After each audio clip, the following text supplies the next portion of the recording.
قبل سنوات رجل سوداني ضعيف على سيكل في جدة، الرجال يعني يلقط رزقه منا ومنا. في يوم من الأيام ماشي بسيكله وبيقطع الشارع، وإذا برجل لف عليه بالسيارة وصدمه.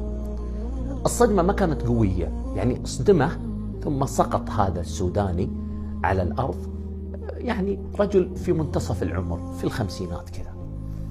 نزل صاحب السيارة، طبعا صاحب السيارة من أهل جدة، سعودي، رجل معطيه الله جسم ومعطيه بنية، فرجل نزل معصب يزمجر يسب ويلعن وكذا، ثم جاء عنده انت ما تشوف. ومن شدة تعصيبته وغضبه ضرب هذا السوداني على وجهه ضربة قوية. يقول يعني كنت أفقد البصر بسبب قوة الضربة. يقول ما قدرت أرد عليه، جسمه ضخم، قوته قوية، ما قدرت أرد الظلم عن نفسي لأني أنا ضعيف الله وجاي أسترزق. فرفعت راسي وعيوني يعني غرقانة بالدموع، قلت حسبي الله ونعم الوكيل، حسبي الله ونعم الوكيل. إن كنت أنا ظالمك فالله ينتقم مني، وإن كنت أنت ظالمني الله ينتقم منك عاجلا غير آجل. يقول مستمر هو يسب ويلعن ويتجاوز علي. يقول أخذت سيكلي وركبته ومشيت. ثم مرت الأيام. يقول في يوم من الأيام وأنا عند حلقة الغنم اللي هي منطقة بيع الأغنام وجنبها يكون المسلخ، يقول وعلى سيكلي، يقول وإذا برجال يكلمني من خلفي السلام عليكم. يقول التفت عليه قلت عليكم السلام. يقول قاعد يطالع فيني، قال كيف حالك؟ قلت الحمد لله. قال يا أخي عندي خروفين أبغى أخذهن للمصلخ أذبحهن، تشيلهن؟ قال نعم أشيلهن. كم تشيلهن؟ كذا. قال خلاص ما في مشكلة. يقول شلت الخروفين وهو يمشي قدامي وأنا أمشي وراه لين وصلنا للمسلخ. المسلخ ما هو بعيد يعني. يقول نزلت الخروفين ثم أعطاني فلوسي. لما جيت أمشي قال لحظة، تعرفتني؟ يقول قلت لا ما عرفتك.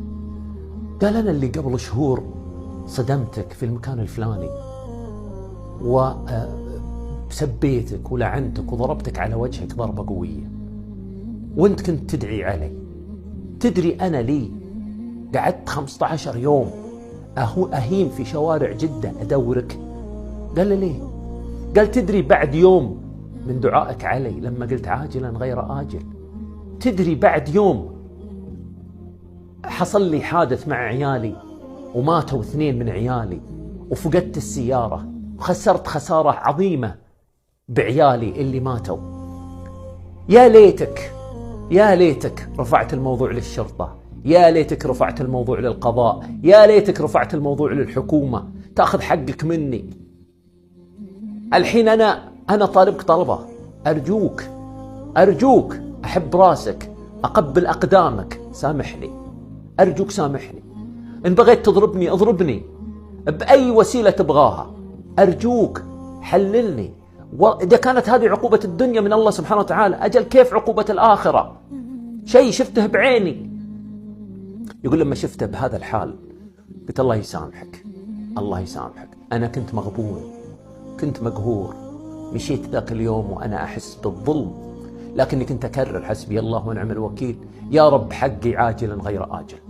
ما كنت أدري ولا كنت أتوقع إنه يجي بهالسرعة، تجيك هالعقوبة بهالسرعة. الله يسامحك ويحللك ويبيحك. يا جماعة الخير، القوة الحقيقية هي إنك تملك غضبك. القوة الحقيقية إنك ما تتسلط على الضعيف الذي لا يجد أعوانا عليك إلا الله. هذا أقوى شخص ممكن تظلمه. الشخص اللي يرفع حاجته ويرفع مظلمته إلى الله، هذا انتبه منه. اللي يروح يشتكي للحكومة ويأخذ حقه في الدنيا، هذا أمره سهل. اللي يرفع شكواه إلى الله انتبه منه. يقول النبي عليه الصلاة والسلام ليس الشديد بالسرعة، إنما الشديد الذي يملك نفسه عند الغضب.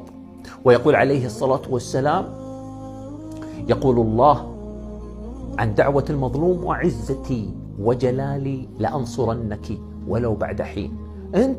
انتبه تكون قوي وتظن القوة الحقيقية انك تظلم الناس وتتجاوز عليهم لفظ أو قول أو فعل. انتبه يا حبيبي.